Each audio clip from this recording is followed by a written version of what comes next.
severe thunderstorm warning. Now, this is something called a velocity product that meteorologists use specifically to track spin when it comes to storms. You need spin, of course, for tornadoes to sprout, but also just for damaging winds. Sometimes this is a good indicator. When you see red and green coupled together, like you see kind of in the Avondale area, that suggests there is some rotation, because this is taking a picture of basically what direction are the winds moving in relation to the radar beam. The radar beam is basically directly to the east of Avondale, over in the East Valley. So that means that some of the winds are moving away and some of the winds are moving towards the radar beam right now. So that indicates some motion, but it's too spread. So when it's spread like this, I'm not concerned about any tornadic movement. But what I am concerned about is that means there's some strong winds that are plummeting out of this storm, which again is showing the separate direction. So that's what you're seeing, and it's moving right over Avondale right now. If you want to pull up the traffic cam, I just pulled up some of the ADOT cams over in that area. This one, unfortunately, it just froze, but you were talking about how windy it is, and you can see it is coming down in sheets. Let me see if I can't, real quick, go back to a different cam. Unfortunately, this one just froze as soon as we took it live, which is par for the course whenever we're trying to And I wouldn't be surprised if it's because the wind's there. Yeah, maybe you're probably you might have messed with it. Let me try and get a different one up. This one is just going to switch over here. Hold on, you guys. Right. Now it's out. I don't know. Maybe that is the storm that's causing this, but let me... I wouldn't be surprised. It's just such a heavy storm, it looks like.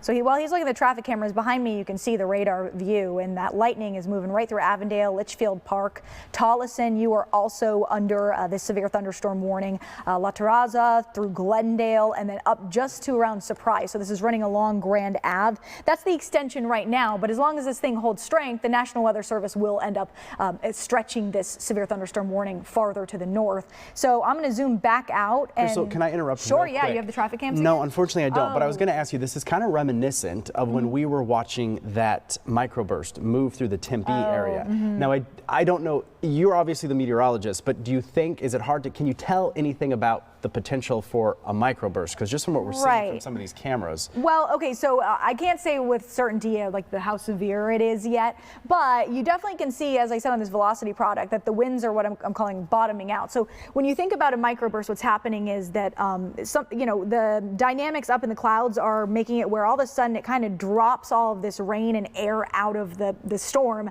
and it plummets to the ground. Gravity takes hold, smashes into the surface of the ground. It has to go somewhere, so it spreads outwards, and it creates that kind of like shield of winds. And that's when you see the red to green kind of separate from each other. This does not look as severe as that microburst that we had back in October, but it does suggest there are some nasty winds with this thing, which I'm sure folks in Avondale can attest to as it's moving through. This is the camera view from downtown Phoenix looking that way, and I mean, it's 1:15 in the afternoon, so it should not be this dark normally. So that's a good indicator of how heavy the rain is with this storm system that's rolling on by. And I'm looking at all these traffic cameras. They're all down in that area. So I don't know if we've lost power over there, which could potentially Let's look at the wind gusts for the valley. I'll pull that up and see if we've got some gust reports in the area.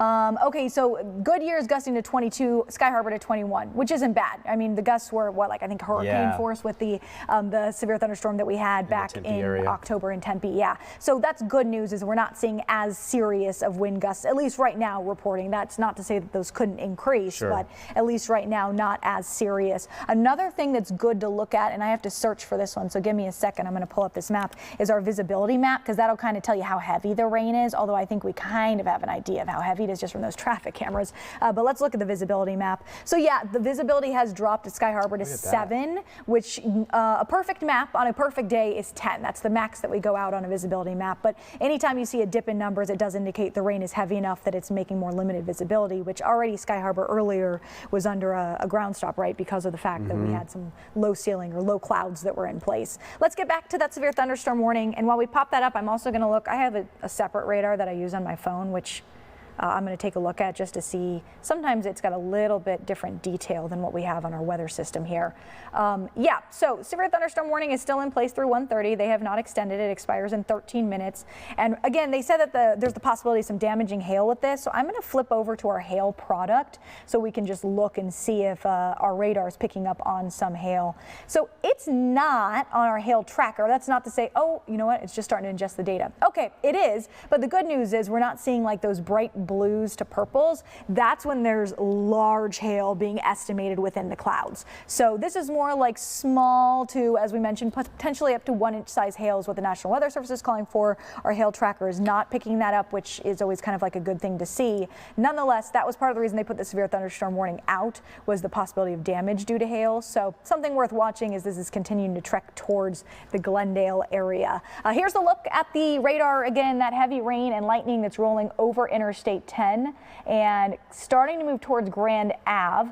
The severe thunderstorm warning in place until 1:30. Some of the heaviest stuff now in the Litchfield Park area as this is continuing to roll through.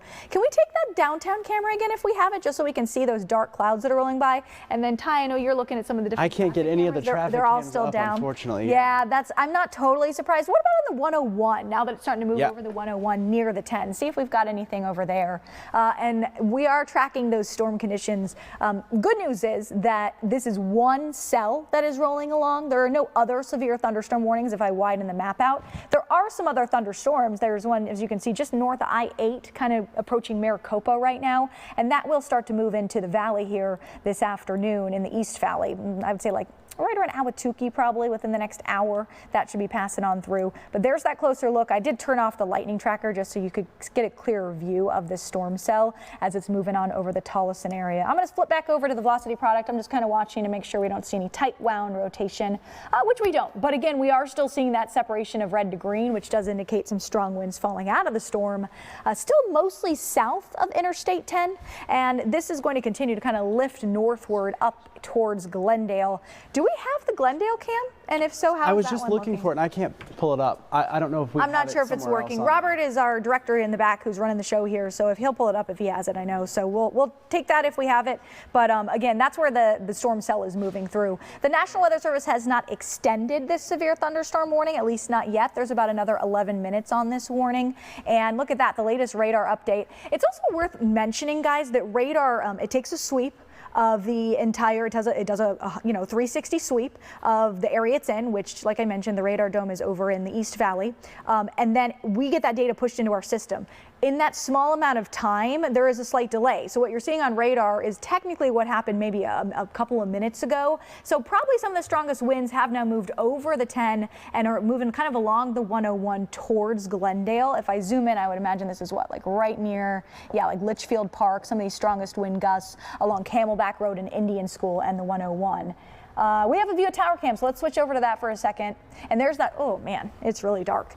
Again, the good news is it's one severe thunderstorm. There's not like a ton of severe thunderstorm warnings, but if you are in the West Valley, definitely want to get indoors. If you are in Glendale or Surprise and you don't want your pool chair falling into your pool, maybe drag it in real quick before you get dumped on with rain and these stronger wind gusts that are coming out of this severe thunderstorm warning. I pulled up real quick the APS outage map, and it looks like we have quite a few folks over on the west side of town, which could potentially be why we are having trouble getting some of those cameras up and running. That makes sense. According to APS, it looks like they're working. They know that this is out. Right now, 346 customers without power over on the west side of town. I'm going to check SRP as well to see if we can get any outages there. But yeah, I'm having trouble getting any of our cameras here in studio to get any type of. Yeah, and that happens sometimes. It seems like when we have one of the cameras go down, the little network along some of our traffic cams goes down. So I wouldn't be surprised. The winds were pretty strong, it looks like, with this severe thunderstorm that is pushing on through. And SRP also in the same area, right where the storm is, a lot of power outages are being reported there. Route 523,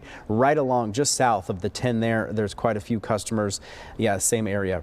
Some of those areas really impacted by the storm that's moving through. And that heaviest area of rain is just moving to Tolleson. So right on like Buckeye Road to Van Buren. Yeah, that's super heavy. Again, we don't too often see on our radar returns that kind of purpley color that you are seeing. So whenever we see that, we know it's just absolutely dumping rain. There's probably going to be some at least road ponding in that area. And then as we go up the 101, still a pretty heavy rain too.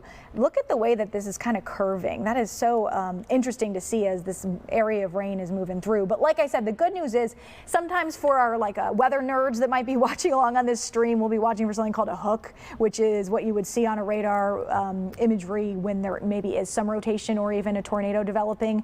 That is not what we're seeing when I look at the velocity picture. I do see that there's some strong winds as the line of this storm is moving through. Again, that's that kind of red to green that's bouncing off each other, but I don't see what's called a couplet, which is when the green and red are kind of tightly rounded in a little dot together.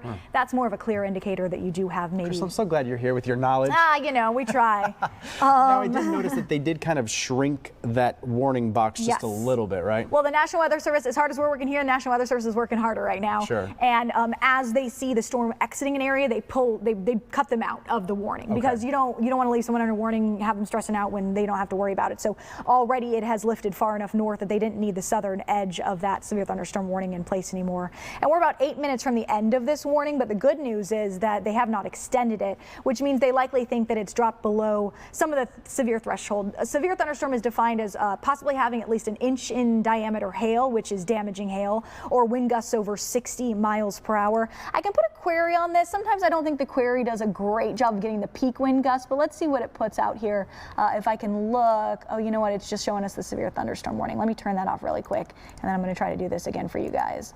While she's doing that, I just looked on flight radar to see if this was potentially impacting traffic in and out of Phoenix Sky Harbor Airport, and obviously some of these planes that were going west to east, they're basically kind of dipping down, flying back over South Mountain, and then landing on the runway to the east. So it's really not impacting air travel. Yeah. They're just kind of going right around that it. cell that we're tracking here. And again, the good news is it is this one specific cell. I just looked, and some of the estimates on the velocity map have gusts at like 35. Sometimes those go a little low, but again, so they might not extend the severe thunderstorm warning if they don't think it's at the severe threshold anymore. So here's kind of another, this is kind of hard to see because this is looking from Tempe, looking to the east, basically kind of right where we're trying to pinpoint where the storm is. So it's kind of hard to see, but you can see how dark it is right where we're looking. Yep, yeah, and this storm cell is one of many more that may pass through as we go through later parts of today. It's going to be kind of on and off this afternoon, and then we've got more chances overnight. And then again, remember, tomorrow we've got some storm chances. This is actually a view up in Sedona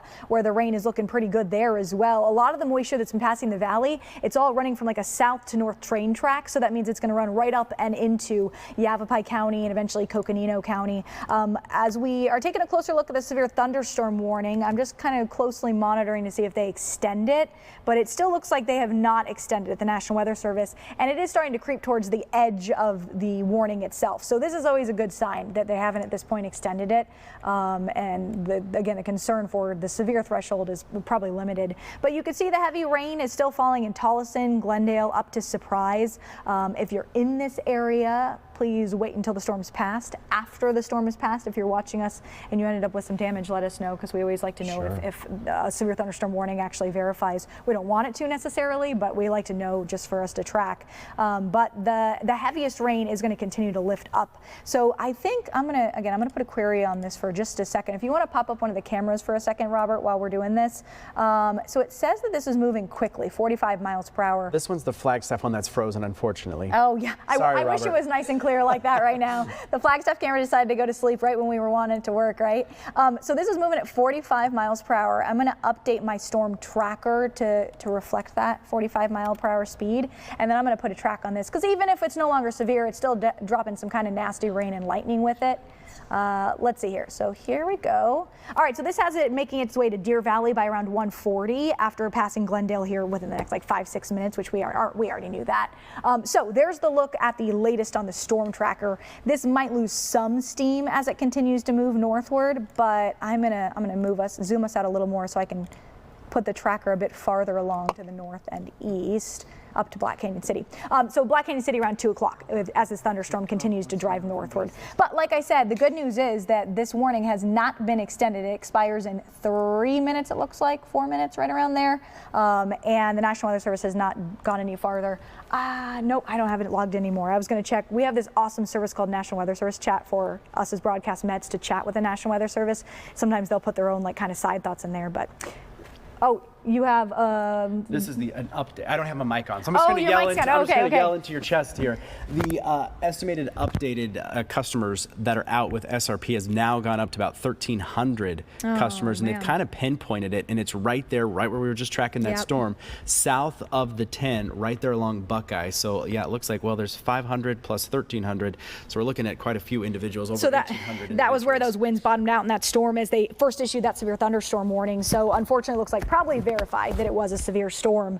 But the good news is, again, it looks like they're letting this expire. If a new warning pops up, meteorologist or Erica Horvatine is getting ready off screen right now, and we will continue to track this. But I think for now, we can start to wrap things up. And again, we'll go ahead and come back on in a bit if we need to. Otherwise, we'll be on at 4 o'clock. And please stay safe out there, guys. It's the soggy forecast. Great job, guys.